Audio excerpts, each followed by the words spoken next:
I was 9 years old the last time my dad carried me through the front door of our house. It was a 2-story brick home on a quiet cul-de-sac in a suburb outside Houston. The grass wasn't perfect, the paint was fading a little, but to me it was a castle. Dad pulled up in his old Ford pickup, scooped me out of the front seat, and threw me over his shoulder. "Come on, kiddo," he laughed. "Future lawyer of America needs her dinner." I squealed, kicking my legs as he carried me up the walkway. "Daddy, this house is so yours," I said, leaning over his back. "I love this house." He shifted me, grunting. "One day, Emma," he said, "this house is gonna be yours. You hear me? I busted my butt for this place so you'd always have a roof over your head. Doesn't matter what happens to me." Mom was standing by the door, wiping her hands on a dish towel. "Jeff, don't put ideas in her head," she teased. "She already thinks she owns the world."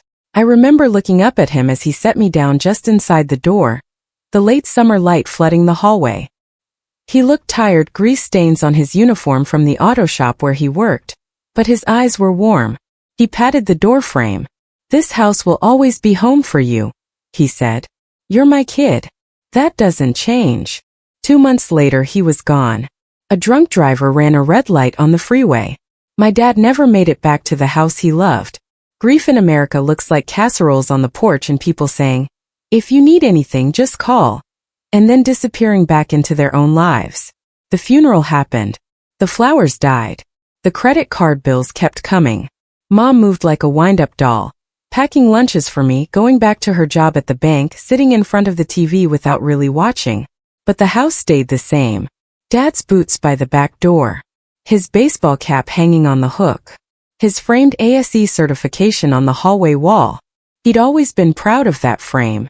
"Honest mechanic," he'd say, tapping it. "Oxymoron, right? But I try." Then men started coming by. First it was the insurance guy. Then the mortgage company. Then someone from the bank, asking about the home equity line of credit my parents had opened to fix the roof last year. I heard phrases like, "No will on file," "probate court," "beneficiary designation," "outstanding balance." I didn't understand most of it, but I understood one thing: money was a problem.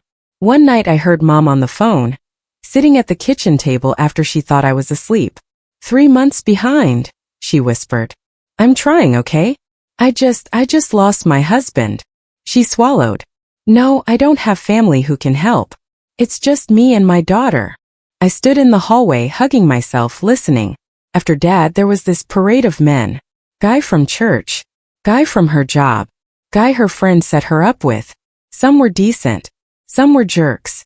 None lasted very long. Until Mark. He showed up one Sunday at the church potluck. Tall, broad-shouldered, with perfect hair and a too bright smile.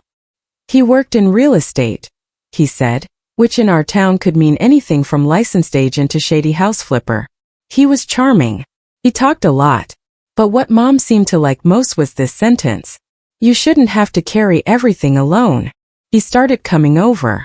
First for dinner once a week. Then twice. Then he was helping with little things around the house. Fixing a leaky faucet, checking the air conditioner, bringing over groceries. He'd sit with Mom at the table, spreading out bills and paperwork. "This payment's late," he'd say, frowning. "You can't let the bank get too far ahead of you, Lisa." "I know," she'd mumble. "I'm doing the best I can." Sometimes I'd walk into the kitchen and the conversation would drop dead. Papers would slide into neat piles. They'd both fake a smile. One night I heard him say, "You're sitting on equity, you know that, right? A house like this in this neighborhood? People would kill to have this. You just gotta be smart about it." Mom's voice shook. "This is Jeff's house," she said. "It's all I have of him. I can't just." "I didn't say sell it," Mark cut in smoothly. "I'm saying, let me help you protect it. I know how this stuff works. Mortgage companies. Foreclosures. Trust me, they will chew you up if you don't have someone in your corner." That phrase hooked her, the same way it would hook a lot of widows in America.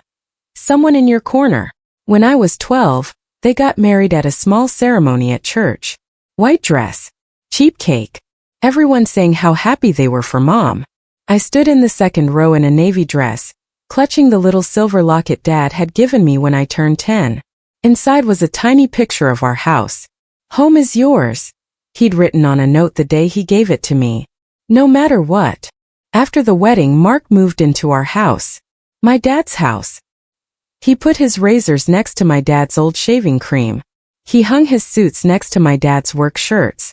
He parked his shiny black SUV where my dad's dusty pickup used to go. The first time he slid a key into the front door, something inside me recoiled. That door was my dad's. Now some other man hacked into his place in the world with a smooth metal key and a smile. First he tried to be nice. "Hey kiddo," he'd say. "How's school? You know, if you get your grades up, maybe I can help you get into a good college. Real estate needs smart lawyers, you know what I'm saying?" I didn't like the way he said kiddo. My dad said it like a hug. Mark said it like a salesman. He started making little comments. "Don't leave your backpack in the hallway. Buyers, guests, don't want to see clutter when they walk in. Close the fridge door. Power isn't free, you know that, right? Lights off when you leave a room. This isn't a hotel." Mom kept saying, "He's just trying to help, Emma. Things are tight." But it didn't feel like help. Felt like takeover. As the years went by, pieces of my dad slowly vanished from the house. First his boots disappeared from the back door. Then his framed ASE certification came down, to make room for something more modern, Mark said. In its place went a big framed aerial photo of our cul-de-sac, with a red circle around our house and the words, "Prime property, future potential." I stared at it the first time I saw it, feeling sick.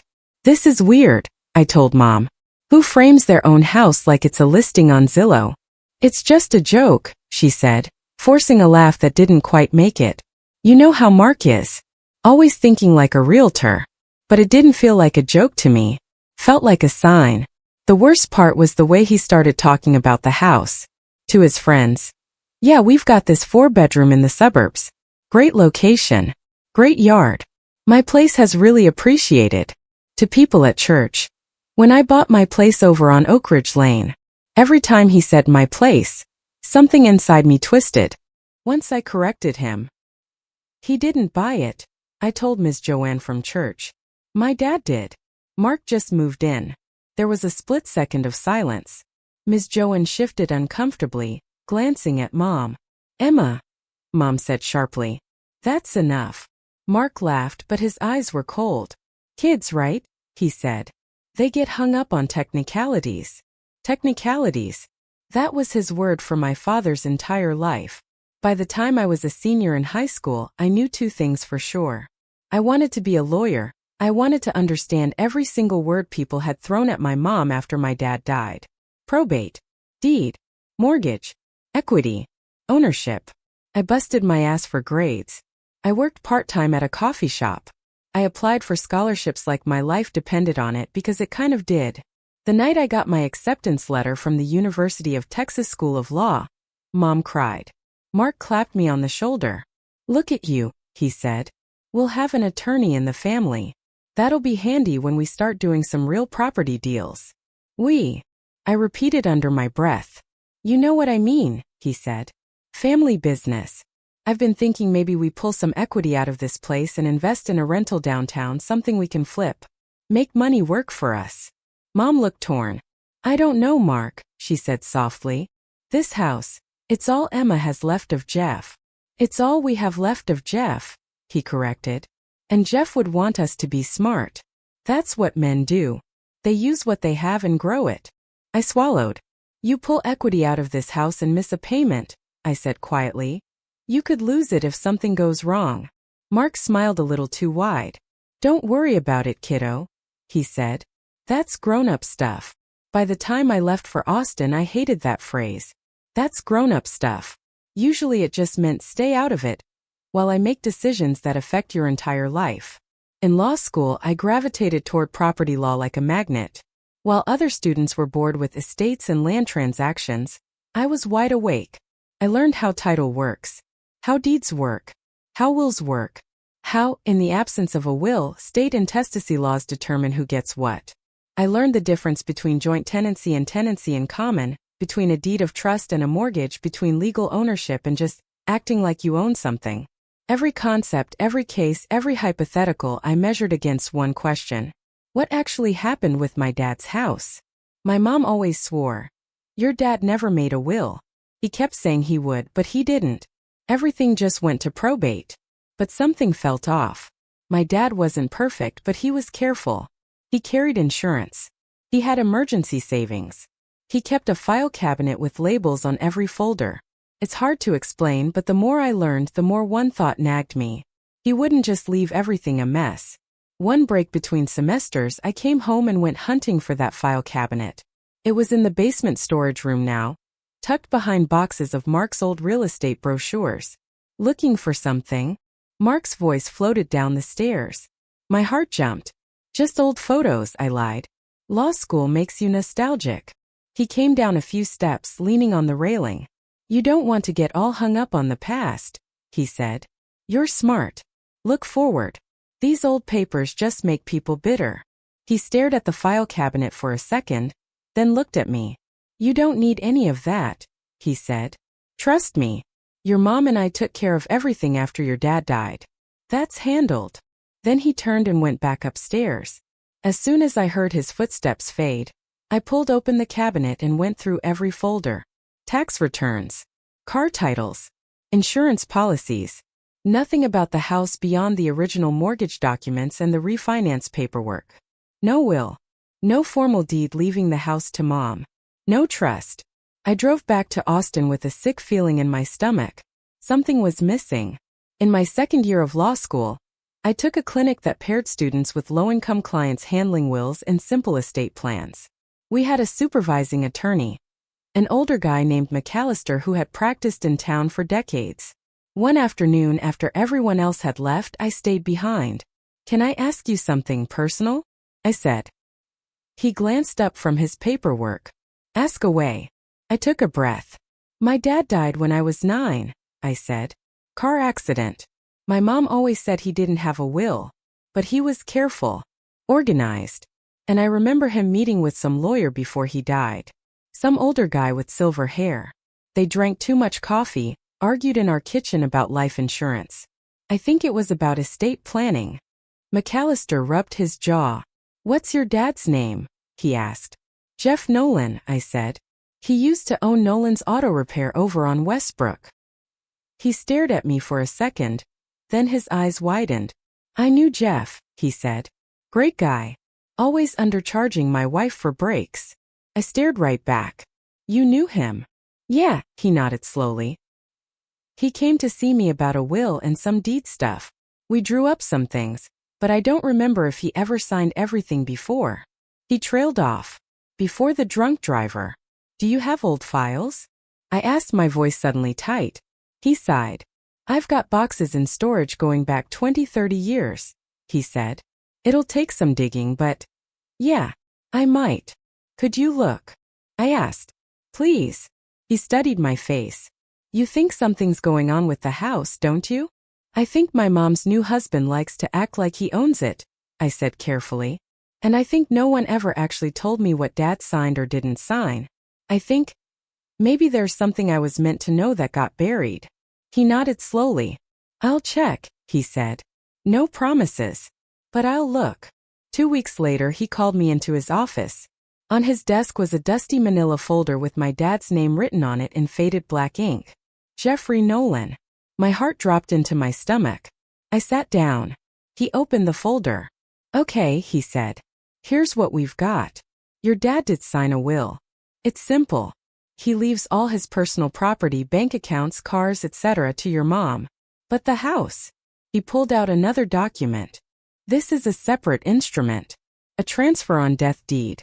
They've become more common now, but back then most people didn't know about them. Your dad did. I explained it. He slid the paper to me. It says, he read, that upon his death, his interest in the house at address transfers to his daughter Emma Nolan. The room tilted a little. I stared at the words. Transfer on death deed to me. He signed this. I whispered. Yep, McAllister said. Notarized. Recorded with the county clerk before he died. My voice shook. So legally. Legally, he said.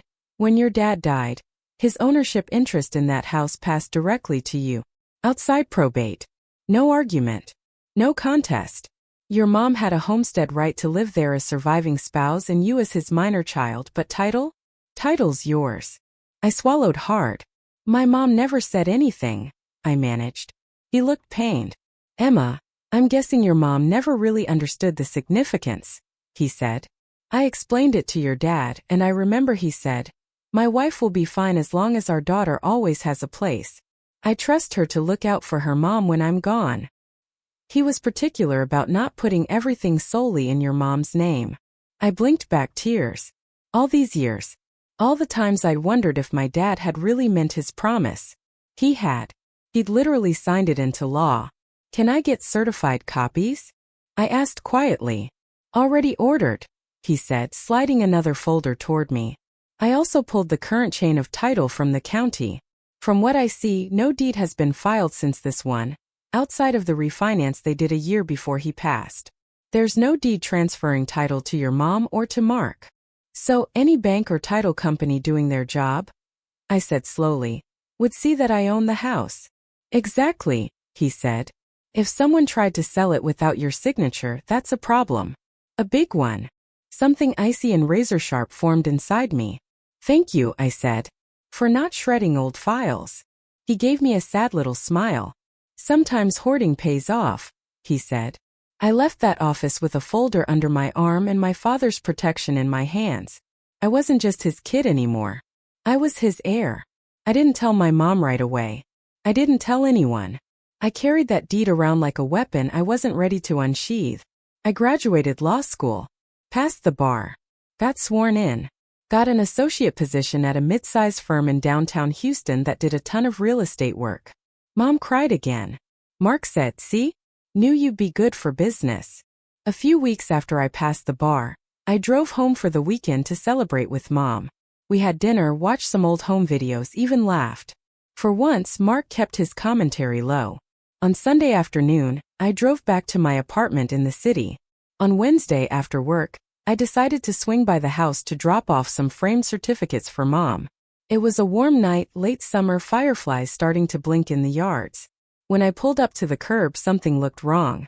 Our mailbox had a brand new, shiny black number plate. A for sale by owner sign was leaning face down against the side of the house, like someone had been about to plant it. The front door had a new smart lock. I frowned, grabbed my bag, and walked up to the porch. I punched in the old code on the keypad out of habit. Invalid. I tried again. Invalid. Finally, I knocked. Footsteps. Then the door cracked open just enough for Mark to look out. His face slid into a frown when he saw me. What are you doing here? He asked. My eyebrows shot up. Visiting my mom? I said. I texted her. Didn't she tell you? His jaw flexed. She's not here, he said. She's at her sister's for a few days. Okay, I said slowly. Then I'll just come back later. I just stopped by to drop off some stuff. Can you? Actually, he cut in, you're not coming in. For a second I thought I'd misheard. What? You're not coming in, he repeated. Look, Emma, you're an adult now. You have your own apartment. You don't live here. You can't just show up whenever you feel like it. There's a lot going on and I don't need you complicating things. I laughed, disbelieving. Complicating things? I said. This is my childhood home. I grew up here. He opened the door a little wider. Behind him I could see the foyer, except the family photos that had lined the wall were gone, replaced with blank spaces. This is our house, he said. Mine and your mom's. I've been the one paying the mortgage, paying property taxes, fixing things. You haven't contributed a dime since you moved out. I don't owe you access. Heat rushed to my face. I gripped the strap of my bag. You married my mom and moved into my dad's house, I said evenly. Don't rewrite history. His eyes flashed. You know what your problem is, he said. You think because you took a few law classes you know everything. Well, in the real world, possession is 9/10 of the law. I live here. I make the payments. That makes it my house. Every word was a match in my bloodstream. Possession is 9/10 of the law. The most misused sentence on earth. No, I said quietly. It doesn't. He rolled his eyes. Look, I don't have time for this, he said. I'm meeting a couple later to talk about listing. We're probably going to sell and downsize. Your mom and I need something that works for us. The for sale sign by the side of the house slammed into full focus. You're selling? I asked, my voice low. Without telling me? He shrugged. It's not your business, he said. You're grown. You have your own life. This is ours. You can't cling to your dad's ghost forever. He's gone. Move on. For a moment I couldn't breathe. He was standing in the doorway my father had carried me through, telling me I no longer belonged. Behind my anger, a 9-year-old girl froze in place. Let me in, Mark, I said quietly. I just want to look around. Grab a few boxes from my old room. He shook his head. No, he said. You want something from this house, you ask me. You don't just walk in anymore. And if you start making trouble about the sale, I swear to God, I will make sure you regret it. Don't forget who paid for your mom to keep this place when your dad left nothing but debt. That last line made something snap. Left nothing. I repeated. You really want to go there? He stepped forward. Leave Emma, he said. Right now. Or I'm calling the cops and telling them you're trespassing. I stared at him. The cops, I said. In my own. Last warning, he snapped. The air between us crackled. I thought about shoving past him, about calling his bluff, about screaming until the neighbors came out. Instead I stepped back. Okay, I said. He blinked, thrown off by how calm I suddenly sounded. Okay, he repeated. Yeah, I said, my voice flat. Call your buyers. Call your sign guy. Call your buddies. Do what you have to do. I turned and walked down the steps. I could feel his eyes on my back, confusion mixing with arrogance. He thought he'd won. He thought he'd humiliated me just like that. The thing about being locked out is, sometimes the best thing you can do is walk away. Not because you're defeated, because you know something the person holding the door doesn't. I got into my car, hands shaking, and drove away. When I parked down the block, I pulled out my phone and opened the folder in my bag. The certified copy of the transfer on death deed stared up at me, my name in black ink. Grantee beneficiary, Emma Nolan. I wiped my eyes, took a breath, and whispered, game on. Back in my apartment, I spread everything out on the kitchen table. Transfer on death deed to me, recorded with the county. Dad's will, leaving other assets to mom. Current title report. McAllister had pulled at my phone, open to the county's online property records. A blank legal pad. I wrote in big letters at the top of the page. Fact. Legal title equals Emma. I started building everything around that. I pulled the county tax records. Mom and Dad's names were still listed as owners. Not Mark's. I pulled the mortgage records. Mom and Dad's names there too. Yes, Mark had probably been helping pay after Dad died, but that didn't magically turn him into an owner. I double-checked the statute for transfer on death deeds in Texas, highlighting, on the transferor's death, the property shall transfer to the beneficiary named, subject to all encumbrances, without necessity of probate. In other words, the law had done exactly what my dad wanted. I talked to McAllister again. He tried to lock you out, he repeated, his jaw tightening. From a house you own? I nodded. And he's trying to sell? I added. That's attempted fraud, he said calmly. You need to move fast, before some innocent buyer gets dragged into this mess. I swallowed. I don't want to destroy my mom's life, I said. She's not a bad person. She's just scared, and he plays on that. If I drop a lawsuit on them, she'll break. He nodded slowly. You don't have to start with a lawsuit, he said. Start with leverage. Let his future lose something first. The sale. The fantasy. Then decide what you want to do about the past. At my firm, I said slowly, we represent a lot of buyers and developers. If Mark tries to list the property or sell for sale by owner, he's gonna run into title companies. I could. My brain started clicking into place. Plan formed. Not dramatic. Not explosive. Precise. Revenge American style in a property dispute doesn't have to look like someone getting dragged out. Sometimes it just looks like paperwork that quietly kills your deal. The next morning I went to work and pulled up our firm's client list. A few weeks earlier we'd taken on a new client. A small but ambitious local developer who loved flipping older homes into high-end modern remodels. If someone like Mark wanted to sell a suburban family house quickly for market value or above, he'd probably call someone like them or they'd find him. I scheduled a meeting with my supervising partner, a tough woman named Karen who'd been doing real estate deals for 20 years. I need to run something by you, I said, closing the door behind me. I laid out the situation, careful, factual, leaving out some emotional details but not skipping the legal ones. My dad, the transfer on death deed, my mom's remarriage, Mark's behavior, the attempted lockout, the for sale sign, and now I think he's trying to sell the house, I concluded, which means some title company is going to have to figure out who actually owns it. I don't want a buyer to end up in the crossfire, and I don't want my mom homeless in a panic because of his stupidity. I want to control what happens. Karen listened, eyes sharp. So you want the firm to get involved in your personal property drama? She asked, one eyebrow raised. I didn't flinch. I want to handle it properly, I said. I'm not asking you to represent me personally. I'm asking, if a deal comes across our desk involving that address, let me take point on due diligence.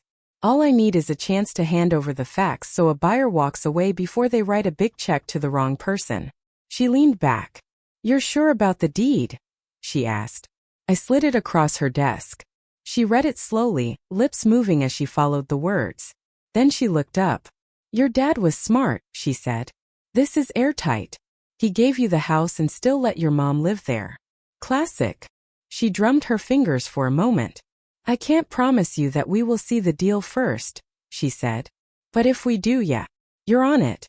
And if we don't, file this with the county as an affidavit of beneficial interest.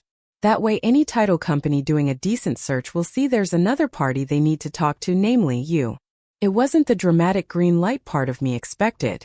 It was better. It was boring, solid, inevitable. We recorded a simple affidavit with the county, referencing the transfer on death deed, affirming that I was alive, capable, and claiming my rights.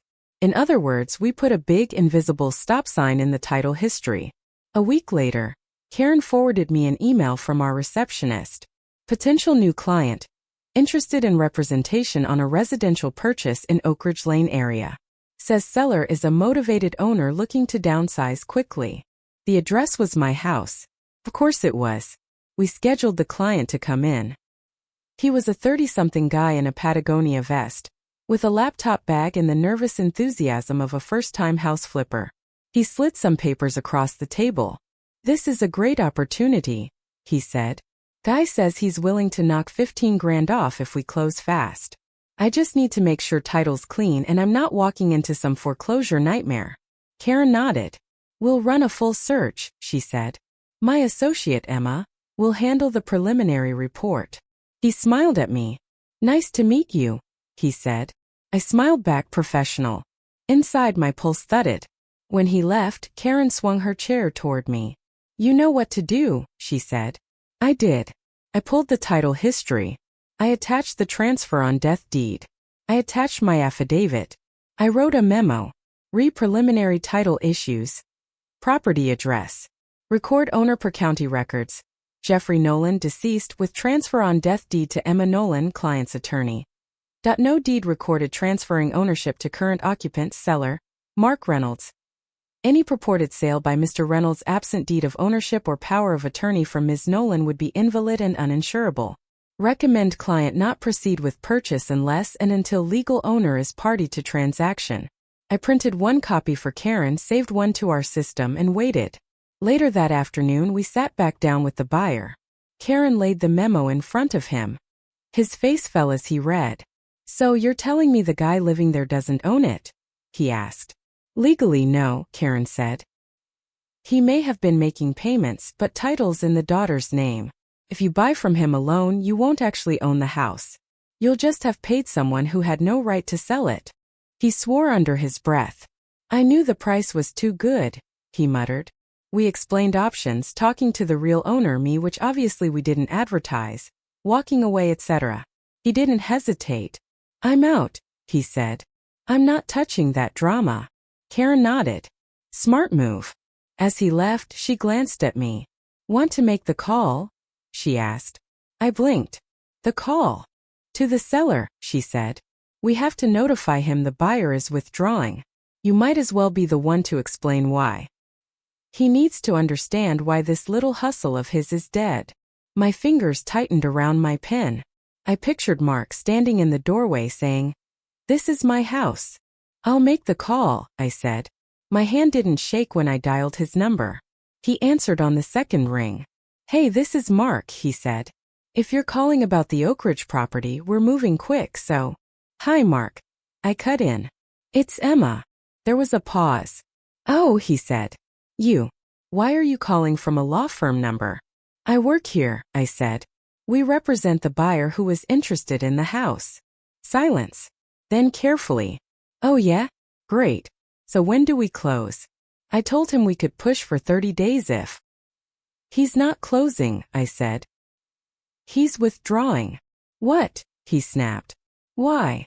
"Because you don't own the house," I said calmly. "And you failed to mention that." A heavy, ugly silence thudded through the line. "What the hell are you talking about?" he demanded. "Of course I own it. Your mom and I." "No," I said. "My dad owned it. And before he died, he signed a transfer on death deed giving his share of the property to me. It was recorded with the county. Legally, title passed to me when he died. You might live there. You might have helped with payments. But you are not on the deed. You cannot sell what you don't own." He was breathing harder now. "That's bullshit," he said. "I've been paying." "I'm not arguing about what you feel you deserve," I said. "I'm talking about what the records show. We pulled them. Any title company in this state will see the same thing. So when you tell people it's your place, you're lying. And when you try to sell it without my consent, you're trying to commit fraud." He laughed, forced and harsh. "You little ingrate," he said. "You think you can pull this lawyer crap on me? Your mom and I handled everything when your dad died. He left us nothing but a mortgage. We saved that house from foreclosure. And Dad left me title," I said. "On purpose. Because he wanted me to always have a home. He trusted Mom to live there and take care of it. He didn't leave it to you. He didn't even know you existed." "Your mom is my wife," he snapped. "What's hers is mine." "Not legally," I replied. "Texas is a community property state. But this house was separate property my dad owned before she married you. And he transferred it to me at death. You don't absorb ownership by osmosis, Mark." There was a beat of silence. "You think you're so smart," he muttered. "What's your plan, huh? Kick us out on the street? Throw your own mother out like trash?" I closed my eyes for a second. "No," I said quietly. "I'm going to talk to her. In person. When you're not controlling the conversation. But as for you, your little I'll just sell the house and walk away with a profit plan? It's over. There is not a single reputable title company in this county that will ensure this sale without me signing off. And I'm not signing." "You can't do this," he hissed. "I already did," I said. "Good night, Mark." I hung up. For a long time I just sat there, listening to my own heartbeat. Then I grabbed my keys. It was time to go home. I texted my mom from the car. We need to talk. Just us. At the house. Are you there?" Her reply came slower than usual. "Mom, I am. Mark is too. I need to talk to you alone. I'll be there in 20. No response. The drive felt both too fast and too long. When I pulled up, the for sale sign was now jammed into the front yard, facing the street like a dare. I walked past it, up the porch and rang the bell. Mom opened the door. She looked smaller than I remembered. Or maybe it was just the exhaustion in her shoulders. "Hey honey," she said softly. We stared at each other for a long second. "Can I come in?" I asked. She moved aside. The foyer smelled like lemon cleaner and something heavier, fear maybe. Some of the old family pictures had been replaced with generic canvas prints. But on a side table in the corner was still one photo of Dad holding me on his shoulders at the front door. My throat tightened. Mark was in the living room, leaning against the back of the couch, arms crossed. "This is ridiculous," he said as soon as he saw me. "You're blowing this way out of proportion." I ignored him. "Mom," I said, turning to her, "can we sit down?" We sat at the dining table, Dad's old spot at the head still slightly more worn than the rest. "Okay," I began. "There's something you need to see." I pulled out the folder and slid the transfer on death deed toward her. She frowned, picked it up and began to read. Her hand flew to her mouth. "Oh my God," she whispered. Mark stepped forward. "What is that?" he demanded. "It's a deed," I said. "Dad signed it before he died. He filed it with the county. When he passed, his ownership interest in the house transferred to me. Legally, I'm the owner.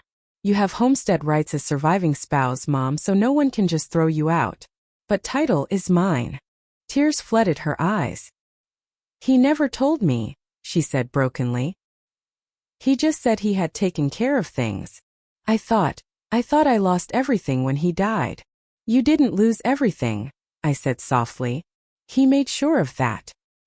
He left this house to me so I'd always have a place, and so I could look out for you." She turned slowly to Mark. "You said there was no will," she whispered. "You said everything was just a mess. You told me we had to refinance, that you had to put your name on things, or we'd lose the house." His jaw clenched. "I did save this house," he said. "They were going to foreclose. I made payments when you couldn't. And that gave you the right to try to sell it behind my back?" I cut in. "To lock me out? To stand in the door and tell me I don't belong in the house my father gave me?" He pointed at me. "You think just because your name is on a piece of paper. That piece of paper is a recorded deed," I said. "It's the law. You can posture all you want, but every title company sees the same thing. You have zero ownership. And if you try to move forward with a sale, I will file suit for slander of title and fraud. I will get an injunction so fast it'll make your head spin." He stared at me with pure hatred. "You want to ruin me?" he spat. "After everything I did for you and your mom?" I met his gaze. "No," I said calmly. "I don't want to ruin you. I want you to face reality. You never owned this house. You used my mom's fear and my silence to pretend you did. That ends today." Mom was shaking. "Mark," she said in a small voice, "is this true? You knew she owned it." He hesitated, a flicker of truth in his eyes.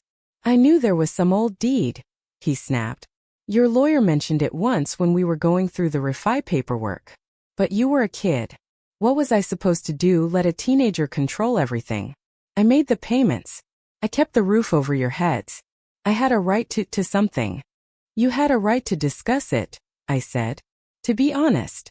Not to pretend it never existed. Not to stand in that doorway and tell me this isn't my home."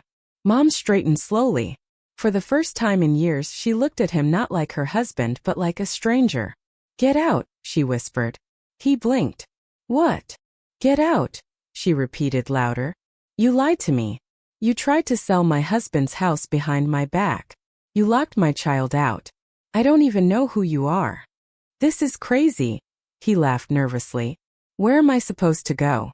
I live here." "You don't," I said quietly. "You've been staying here. Big difference." He looked between us, at my mom's tears, at the deed in her hand, at my calm face. His shoulders slumped. "You can't just kick me out," he said weakly. "Oh, I can," I replied. "Legally, I can give you 30 days notice to vacate as an unauthorized occupant. But I'm not that cruel. You've lived here a long time. You did help Mom financially even if you weaponized it. So here's what's going to happen." He glared but said nothing. "You will sign an agreement acknowledging that you have no ownership interest in this property," I said. "In exchange, I won't sue you for trying to sell it and for misrepresenting yourself as the owner. You have 60 days to find a new place. During that time, you will not list this property for sale. You will not show it to anyone. You will not claim it as yours. You try anything and I go nuclear. Understand?" "And where does that leave me?" he asked bitterly. "Exactly where you put me the night you locked me out," I said. "On the outside of a door." He laughed once, humorless. "You really are your father's kid," he said. He was stubborn as hell too. I met his eyes steadily. "Take the deal, Mark," I said. "It's more mercy than you deserve." He swallowed, anger and panic warring on his face. "Fine," he muttered. "Draw it up." "I already did," I said, pulling papers from my folder. His head jerked up. "You planned this," he accused. I didn't deny it. Yes, I said simply.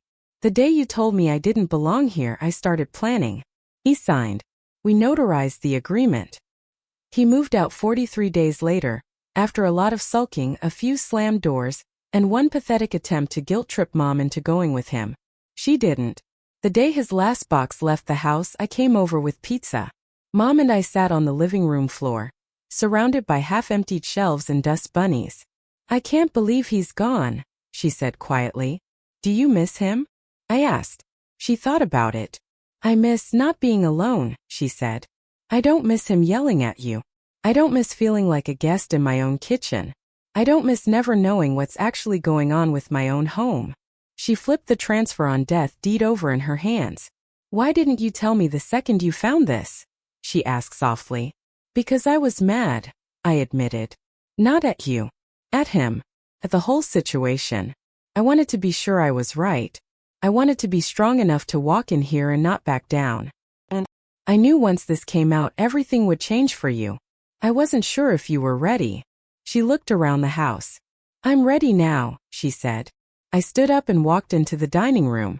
Dad's old SE certification was still in the basement, so I brought it up and rehung it that morning, on the wall where Mark's aerial photo used to be.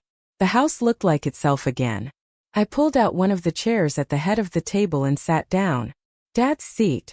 My mom watched me, her eyes soft. You look like him when you sit there, she murmured. I smiled a little. I feel like him, I said. In a good way. We spent the rest of the afternoon reclaiming the house. We took down the generic art and put up old family photos. We dug out Dad's favorite mug from the back of a kitchen cabinet. We put his baseball cap back on the hook by the back door. That night, as the sun set over the street, I stepped outside and stood on the porch. The for sale by owner sign was gone.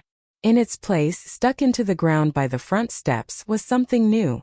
A little ceramic sign Dad had bought at a yard sale once years ago as a joke. It said, "Home is where your kid always has a key."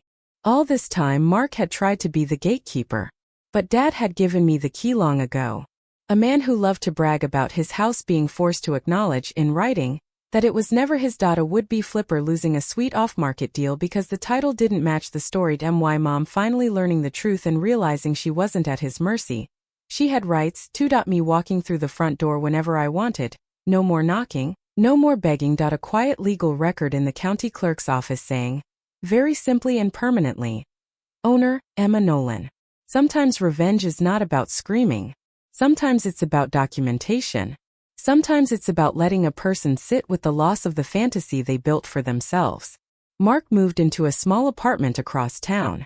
I heard from a mutual acquaintance that he was telling people, "Yeah, my stepdaughter screwed me over. Took my house."